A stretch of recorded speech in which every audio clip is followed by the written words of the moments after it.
You know, when it comes to the iconic group called the Jackson 5, my opinion, I think they were the greatest group to ever come out of the Motown empire.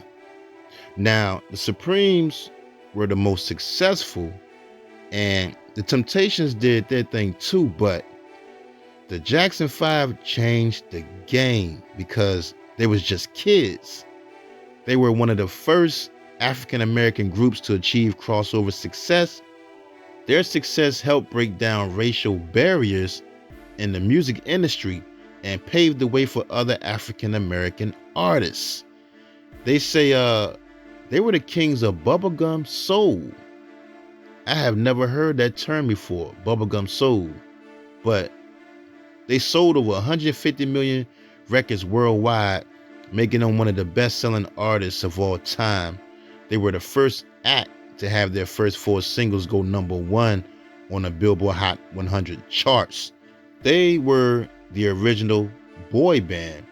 Michael, Randy, Jackie, Jermaine, Marlon, and the quietest member and brother, Tito Jackson. Tito was so underrated as a musician, and if it wasn't for him breaking the string on his father Joe Jackson's guitar, there probably wouldn't be a Jackson 5. That's how the whole thing got started. His brother Michael Jackson said Tito is very quiet and soft, but can be really strong when necessary.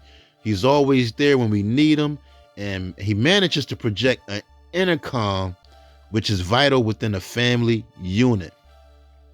Now, Michael Jackson also said that Tito was the strong, compassionate father figure out of all the brothers.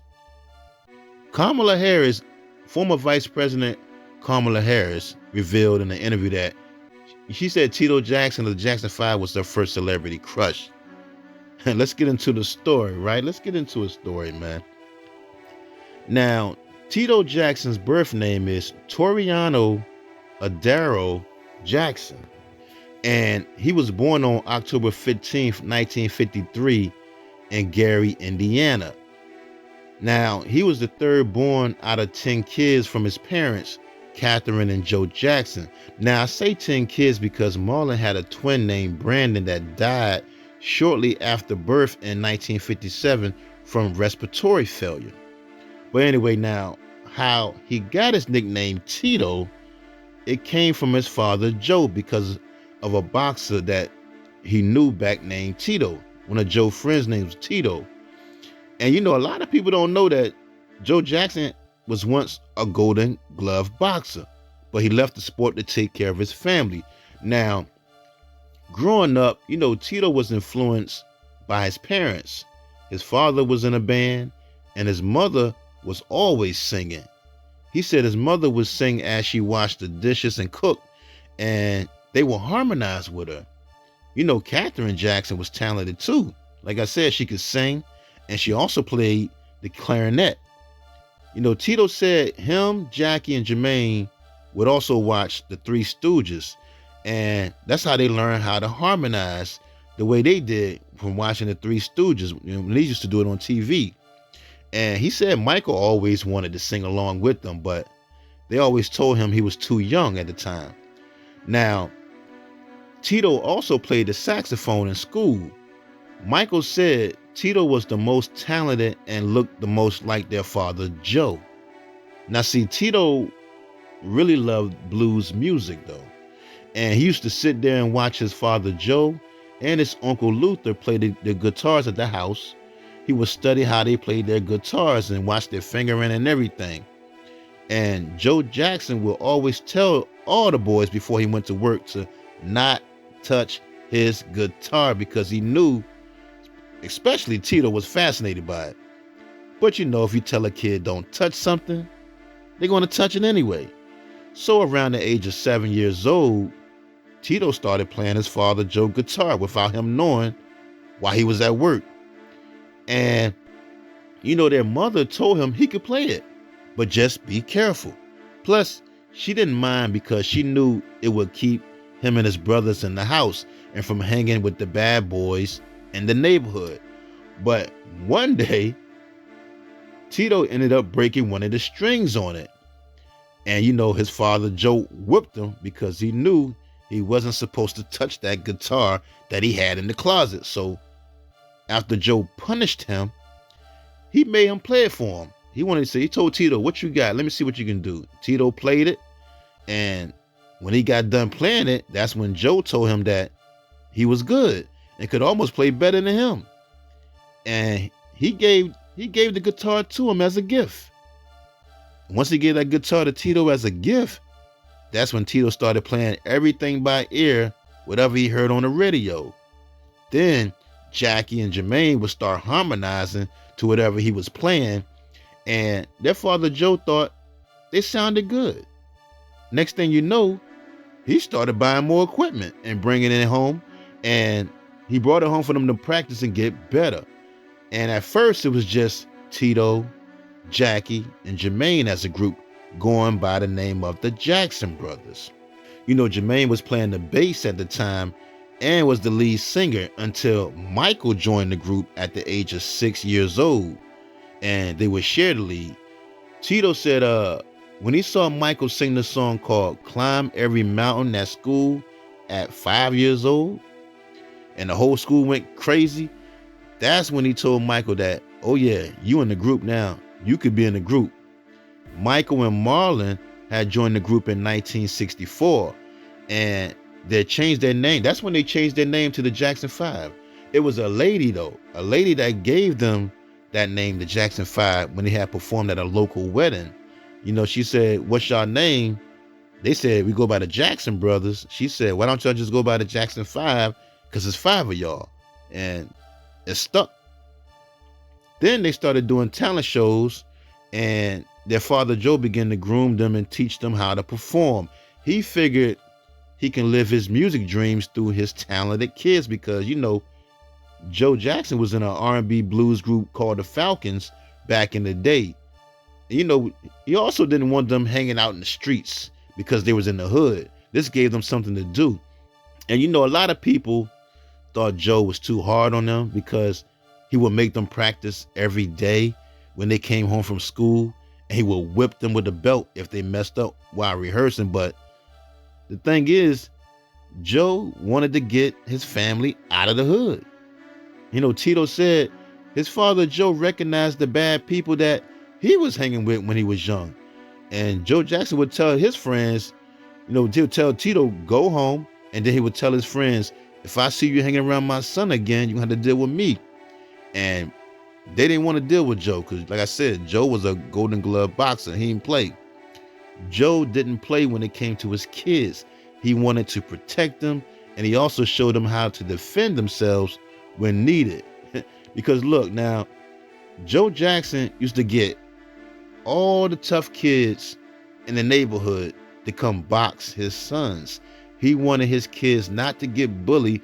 Plus, he was a Golden Glove boxer, and he taught them how to fight. Tito said when it came to his father, Joe Jackson, you can call it tough love, but it was definitely love because many of his friends are dead now because they went down the wrong path. He said a lot of his friends he grew up with are not here today because they died in Gary, Indiana from drugs, gangs, got shot, stabbed, or whatever. And he also feels that the world would benefit more if they had more strict parents like Joe Jackson. It would be less kids killing kids from shootings. But anyway, Joe had them performing everywhere at grown clubs. They would travel to Chicago to perform at bars until 2 a.m. in the morning. Then they got to drive all the way back to Gary, Indiana to get home at 4 a.m. Then they got to go to school. Then they do it all over again. Then they ended up signing a deal and recording music with a local independent label called Steeltown Records, which was owned by a guy named Gordon Keefe, who worked with Joe Jackson at the steel mill. And they released a couple of records. One of the popular songs was called Big Boy, which sold over 10,000 copies. And they had another song called We Don't Have to Be Over 21. And they just kept winning singing competitions, talent shows, which led to them opening up for Gladys Knight and the Pips. Now, see, at that time, Gladys Knight and the Pips were signed to Motown, and they had the number one song at that time called I Heard It Through the Grapevine. But she saw them and she thought they were very talented and wanted them to audition for Berry Gordy. And Gladys Knight even sent their tape to Motown, but Berry Gordy rejected it because he really didn't want to deal with any more kids at the time, because he was having a hard time with Stevie Wonder, with the school board, Stevie with the school board, Stevie Wonder parents and everything. Dealing with children in the music business comes with a lot. But it was Gladys Knight who really kind of discovered the Jackson 5, not Diana Ross as the media portrays sometimes. Joe Jackson stated that Gladys Knight was the first to tell the Motown executives about the Jackson 5 and scheduled a meeting with them, and for doing that, he was always grateful to her. But anyway, they ended up winning amateur night at the Apollo Theater, and they was invited back to open for Etta James. They also opened up for Jackie Wilson, which was one of Michael Jackson's idols at the time, and they opened up for the Dells. After that, they ended up opening up for Bobby Taylor and the Vancouvers, and Bobby Taylor was so impressed by Michael Jackson's performance that he ended up getting them an audition for Berry Gordy again. Now, this time, Berry Gordy started them perform for him live at his Hitsville studio. They performed James Brown's song, I Got the Feeling. And Berry loved them and decided to sign them because he knew that they were going to make history. He told them, I'm going to take your first three singles to number one. Now signed to Motown Records, they started working on their album, and they started to meet a lot of the artists on Motown, like the Temptations, the Smokey Robinson and the Miracles, and many more. Now here's where Diana Ross comes in, because she endorsed them. When they moved to California, Michael and Tito and them stayed with Diana Ross until their parents sold the house back in Gary, Indiana, and found a house in California. But Diana Ross, she embraced the Jackson 5, especially Michael, because on August 16th, 1969, Diana Ross and the Supremes introduced them to the audience at the Los Angeles Forum. She introduced the group to the world, which was great because she was one of the biggest stars in the world at that time. And on December 12th, 1969, the Jacksons, they released their debut album titled Diana Ross Presents the Jackson 5, which hit number one on the Black Albums chart, R&B charts, and number 5 on the US Pop Albums chart, selling over 5 million copies. Wow. Their debut album, 5 million copies were sold. Now, Berry Gordy was a genius. He was a genius with his marketing and promotion, because he gave them the greatest cosign by making it seem like Diana Ross discovered them. You know what I'm saying? Like I said, she was the biggest star at that time. Now, the single, I Want You Back, that hit number one on the Billboard Hot Singles chart and soul charts, selling over 6 million copies worldwide. You know what's crazy? That song, I Want You Back, originally was for Gladys Knight and the Pips, and then Diana Ross was supposed to do it. Wow.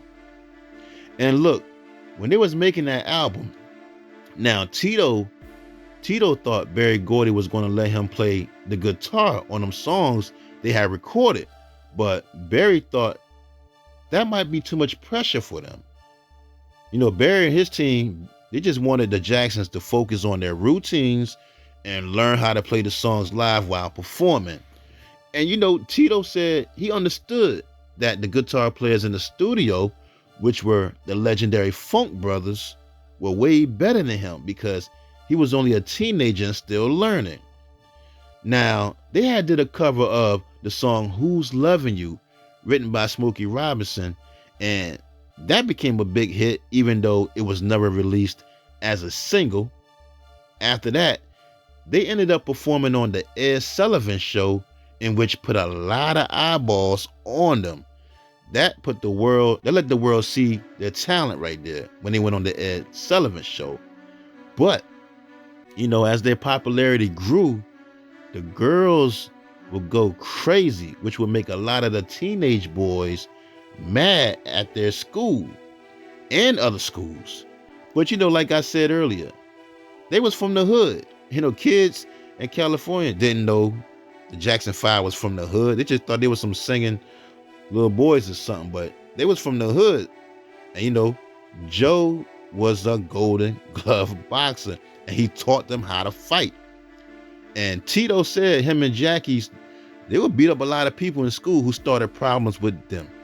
So they ended up going to a private school so they wouldn't be getting in trouble all the time fighting. And plus the distractions from the girls in the school, they couldn't even do their work in school. After that, on May 8th, 1970, they released their second album titled ABC, which hit number 1 on the Billboard Black Albums chart and number 4 on the Billboard Pop Albums chart, and sold over 6 million copies with that album. Wow. Now, the single ABC, that hit number 1 on the Soul Singles chart, selling over 4 million copies, and was inducted into the Grammy Hall of Fame. Now, the second single, Stop the Love You Save May Be Your Own, that hit number 1 on the Soul Singles chart and number 1 on the Billboard Hot 100 Singles chart and number 1 on the US Cashbox Top 100 charts, selling over 2 million copies. Man, love that song right there. That's my joint right there. Now, also that same year, they released another album. Now, this album was called The Third Album. And that third album hit number 1.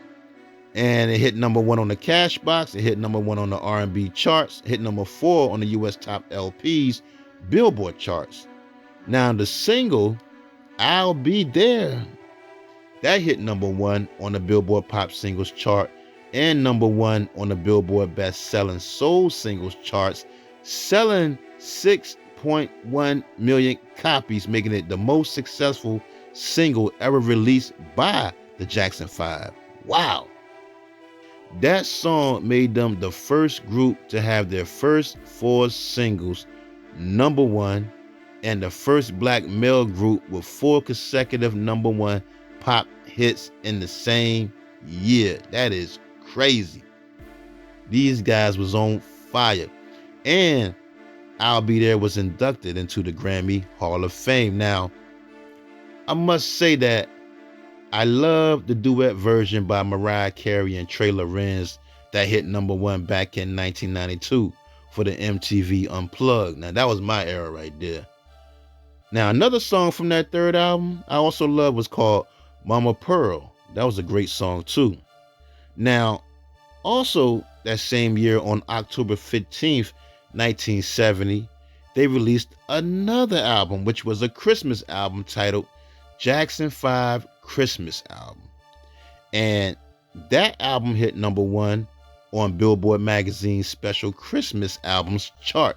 You know what? That's probably one of my favorite Christmas albums of all time, besides the Temptations. But this Jackson 5 Christmas album, man, they had songs like Give Love on Christmas Day, Santa Claus is Coming to Town, I Saw Mommy Kissing Santa Claus, and many more. Man, that album always bring back memories, man, as a kid. Wow, what an album. Now, on April 12th, 1971, they released their 5th album titled Maybe Tomorrow, which hit number 1 on the US Soul Albums chart and sold over 3.5 million copies worldwide. And the single Never Can Say Goodbye hit number 1 on the Billboard Hot R&B charts in the United States. Now, that song, Never Can Say Goodbye, y'all would never guess who wrote that song. I thought it was Isaac Hayes because I remember him singing it, but it ain't him. Guess who it was? Actor Clifton Davis, who I remember from the show called Amen as Reverend Reuben. Wow, that's crazy. The one Thelma was always chasing in the Amen show. Reverend Reuben wrote that. That's crazy. Now, by that time though, the Jackson 5 was at the top, man. Top of the world. And this is 1971. Because look, also that same year, the Jackson 5 cartoon debuted on Saturday mornings. And Michael and Marlon, being the youngest at the time, loved watching the show and seeing themselves on TV as a cartoon. The Jackson 5 cartoon. It was so crazy for them that year. Tito said what he remembers around that album is going to London for the first time and being mobbed by 10,000 fans at the airport. He said Michael was wearing a scarf that day and he kept getting choked by being pulled in several directions by fans. Wow. He said they made it into the car and fans was chasing them down the road, and exciting as it sounds, he said it was scary. It's quite frightening. Wow, that fame is crazy. Now, on May 17th, 1972, they released their sixth album titled Looking Through the Windows, which sold close to 4 million records.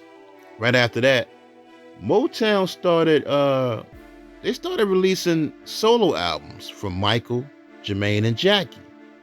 Now, Tito was supposed to do a solo album too and had started working on it, but that same year, in June 1972, Tito married his 17-year-old high school sweetheart, Dee.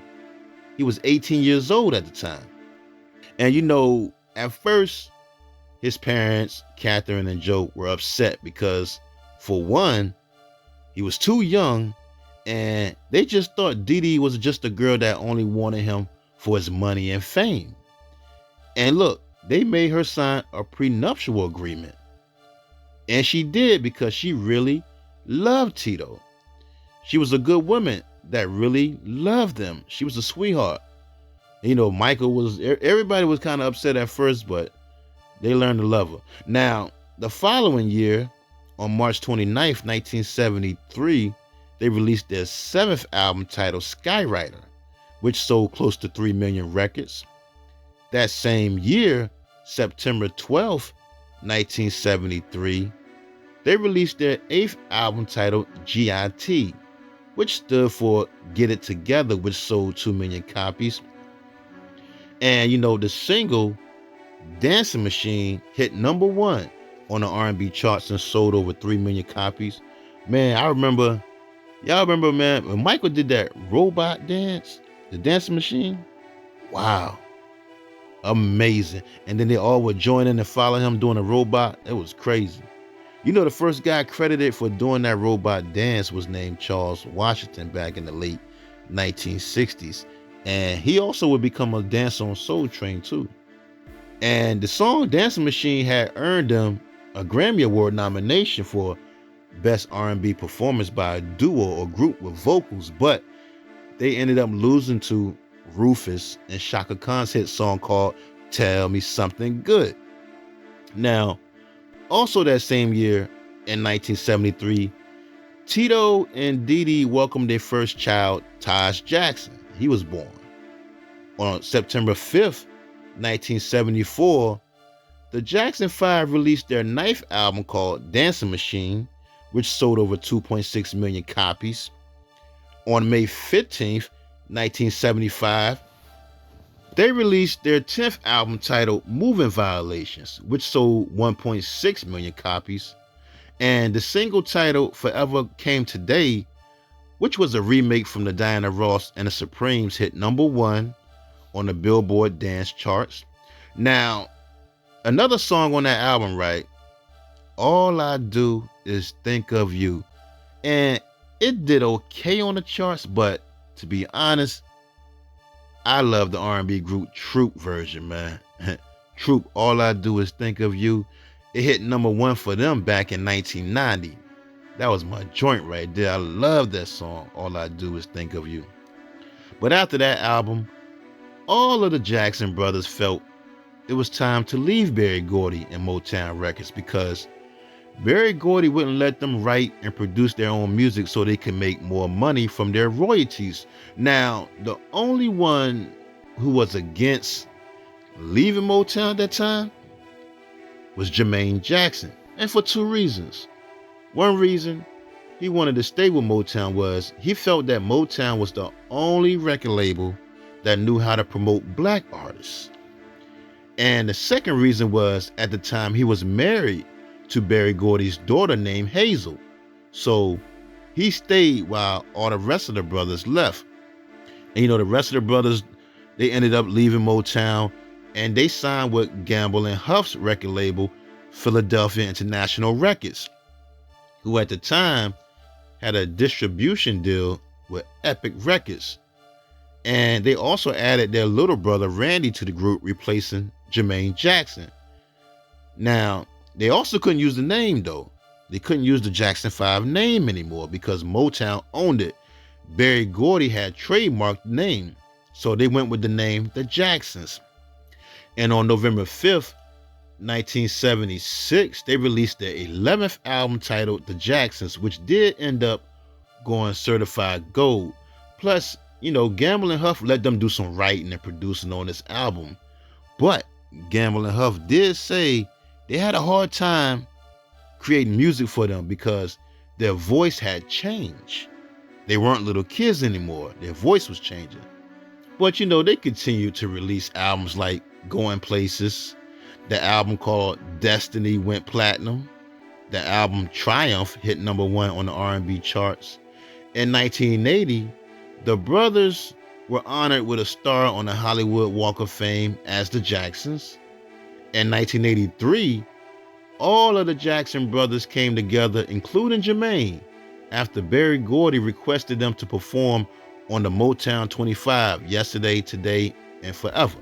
And that was the same show where Michael Jackson debuted the moonwalk, doing a solo performance of Billie Jean. Wow, I just watched that the other day too, y'all. But right after that show, everybody wanted them to do an album. The fans wanted them to get back together. And you know what? They agreed to record another album. And on July 2nd, 1984, they released their 15th album titled Victory, which hit #1 on the charts. But while recording that album, there was just too much tension. There was a lot of tension going on between all the brothers. And Michael was on fire at that time. The Thriller album, best-selling album, had just came out. Now, Tito did sing lead on a song called We Can Change the World for that Victory album, but he said that whole album was just put together in a rush, and basically everybody was bringing their own individual songs for that album. They weren't in the studio together recording that album at all. And then they did the Victory Tour, in which Michael really didn't want to do because he canceled his Thriller album tour to join his brothers. And the only reason he did that is because his mother wanted him to do it with his brothers. But there was so much tension with Michael and his brothers. The Victory Tour, it ended early. And right after that, Michael and Marlon Jackson quit the group to pursue solo careers. And after that, Tito, he started working with some other artists. He also did some writing for his big sister, Reba Jackson, on her album called Centipede. He worked with gospel legend Tremaine Hawkins. In 1989, Jackie, Tito, Jermaine, and Randy came together as a 4-man group and released the album titled 2300 Jackson Street. Always thought that song 2300 Jackson Street was a great family song, and especially seeing the video because every member of the Jackson family was in it. But right after that album, the brothers would never do a reunion album again with all 6 members. Now, in 1992, the ABC network released a mini-series called The Jacksons, An American Dream, in which I thought was a great movie, and it was based on Katherine Jackson's book titled My Family. That movie ended up winning an Emmy Award for Outstanding Individual Achievement in Choreography. It was just, it was a great movie, man. You had a lot of celebrities in it, like Angela Bassett was Katherine Jackson. She played the mother. Holly Robinson Pete played Diana Ross. Billy D. Williams played Berry Gordy. Jason Weaver as Michael Jackson. Terrence Howard was Jackie Jackson. It was just a great movie. Now, in 1993, Tito and his high school sweetheart Dee ended up getting a divorce. Tito stated that it was just differences on why him and Dee divorced. But then, the following year, in 1994, his ex-wife Dee was found dead, floating in the swimming pool at the home of her boyfriend, Don Bohanna. Now, Tito and his sons had always believed that foul play was involved because they knew Dee couldn't swim and had a fear of water. And they believed that Dee and her boyfriend, Don Bohanna, probably had a dispute over money because he was in debt. He had some financial problems going on. And he probably thought that Dee, since she's still connected to the Jackson family, had a lot of money. So when they did the autopsy, they found evidence of blunt force trauma. And her death appeared to be non-accidental. And her boyfriend, Don Bohanna, was convicted of second-degree murder. Now, on November 7th, 1995, his sons, which is the group called 3T, released their debut album titled Brotherhood, which ended up going triple platinum, selling over 3 million copies. You know, they were signed to their uncle Michael Jackson's record label called MJJ Entertainment. But you know, completing that album was just too hard for them because while they was working on it, their mother Dee was murdered. And you know, Tito said, yo, during that time, it was a tough time because he really didn't know how to console them. But with the help of his mother, Katherine, they all got through it. And, you know, Michael helped out too. Now, in 1997, the Jackson 5 as a group were inducted into the Rock and Roll Hall of Fame.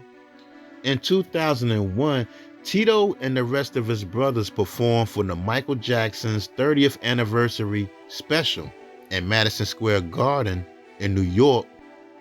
In 2007, Tito was one of the judges on the BBC celebrity singing competition called Just the Two of Us.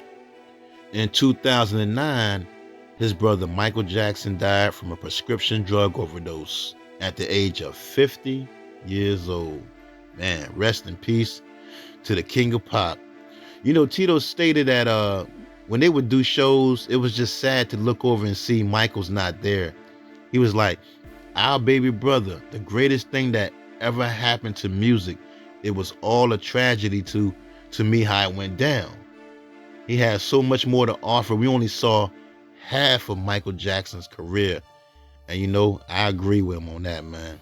I really agree. Rest in peace to the king of pop, Michael Jackson. After that, right, that same year, 2009, a woman named Tanae Jackson filed a petition in Brooklyn Family Court to declare that Tito was her father. Now, Tito denied it, and he even took a DNA test to prove it. And even his sons took a DNA test with this lady, Tanae Jackson, to prove that he wasn't a father. And the results turned out that she was lying and trying to promote her music career. Wow, that's crazy. Now, also that same year in 2009, months after Michael Jackson's death, Tito and the rest of the family decided to do a reality show on A&E called The Jacksons, A Family Dynasty. Tito was one of the executive producers on the show. In 2012, Tito got married to his long-term girlfriend named Sonia Galindo. Apparently, after watching the documentary called Michael Jackson, The Life of an Icon, and seeing him and his brothers performing together as the Jacksons and how Michael's life ended, It just made him realize he needed to get married. So that's when he asked his girlfriend to marry him. Now, in 2016, Tito was ready to work on his album. And the only reason he wanted to release an album was because one of his favorite basketball players, which is Charles Barkley, said, if Tito wasn't in the Jackson 5, would we miss him? He said that comment hit him in the heart. It crushed him. So he started working on this album. And on December 21st, 2016, he released his solo album titled Tito Time, which was on a record label called Play It Right Music. And you know, he had some nice songs on there. He had a couple nice songs on there. He had some features on there from Big Daddy Kane, R&B singer Jocelyn Brown, Betty Wright, and his sons 3T. But then on June 27th, 2018, his father Joe Jackson died from terminal pancreatic cancer at the age of 89 years old. And you know, when he passed away, man, Tito said in the interview that Joe Jackson was the best father in the world and did a terrific job, crediting his tough love approach with saving him and his brothers from lives of crime. And he also stated that he knows his brother Michael said what he said about their father Joe. You know, in the book Moonwalk, Michael said a bunch of things about him, but Tito said he knows Michael said what he said about the beatings and everything, but Joe Jackson never subjected his little brother to severe punishment, and there was no bad blood. He said his dad will be so happy to be reunited with Michael in heaven. They are having fun right now. Wow. And you know, Tito also said that Joe was tough in business because he didn't want people to take advantage of his children. I agree, man. I know the media made him look like a monster, but all he ever wanted was the best for his kids. And I think he did a great job, man. Rest in peace to Joe Jackson. Now, in 2020, at the age of 67 years old, Tito married a Japanese woman and they had a daughter. On August 6, 2021, he released his second album titled Under Your Spell. And the single titled Love One Another featured his brother Marlon and Stevie Wonder. You know what? Did y'all know Stevie Wonder is related to the Jacksons? Apparently he's their third cousin somewhere down the line. But on September 15th, 2024, Tito Jackson died from a heart attack. Now the story goes, right? They say Tito was in Gallup, New Mexico with his business partner Terry Harvey. They had took a road trip to actually transport Tito's antique vintage cars from California to his new home in Oklahoma. That was Tito's hobby right there. He loved messing with the old antique cars. But you know, they had to go through New Mexico, which is like up in the mountains and has a very high altitude. So while riding in the car, all of a sudden, Tito started sweating and complaining about the pains in his chest. And he told his friend Terry Harvey that he wasn't feeling good in his chest. And that's when his friend flagged down one of the police officers and said that Tito need medical attention. The officer requested an ambulance for Tito, and he was transferred to a local hospital, but he wasn't breathing. And they stuck a tube down his throat, but it was just too late, and he was pronounced dead. Man, that's sad, man. They said he died from a heart attack. Wow. And he was buried at Forest Lawn Memorial Park in Glendale, California, where his brother Michael Jackson and father Joe Jackson are also buried. Wow, rest in peace, man. You know, after his death, though, the estate of Tito Jackson had filed a lawsuit to block the release of his autopsy records and photos to the public. Man, my condolences, man, to the whole Jackson family for their loss. Michael Jackson lost, Joe Jackson, and now Tito Jackson. All these people were great and changed the game forever. Oh man, Tito was only 70 years old. 70 years old. Rest in peace. Tito Jackson.